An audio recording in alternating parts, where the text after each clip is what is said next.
Okay, I'm Bob Williams. I'm right now with State Budget Solutions, which works on pension reform and budget reform. Before that, I was the president of the Evergreen Freedom Foundation in Washington State.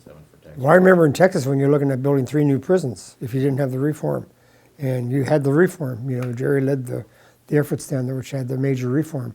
But in many of our states, the cost of corrections now is really crowding out higher education and K-12 education, particularly higher ed. Well, I think it's a matter of public health and safety to begin with. And there's a lot of misconceptions about locking people up and throwing away the keys. And we're not seeing the benefits of that.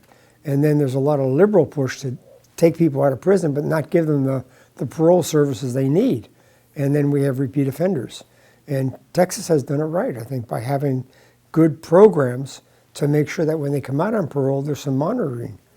I think they simply look at what Texas has done and the benefits Texas has had, and the reduction in the prison population, the increase in the number of people who are on parole supervision, and the reduction in crime. I mean, you have more people on parole now than you had before, and you have less crime.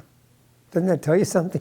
Well, I think part of it starts to do with the whole prison environment, whether you have programs in there for the inmates or whether you don't have any programs at all. And in the case of Washington State, there for a while, they didn't have any programs. And so the inmates went out without supervision, and guess what happened? They reoffended.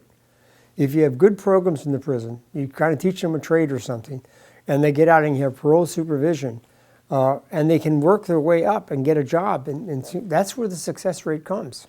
But if they come out of prison with no supervision and no job, you're asking for trouble. And look at what has happened in Texas, success model in Texas, what's happened in some of the other states. It's a good model. And not only is it good for the inmates, it's good for public health and safety, and it reduces the cost of the criminal justice system.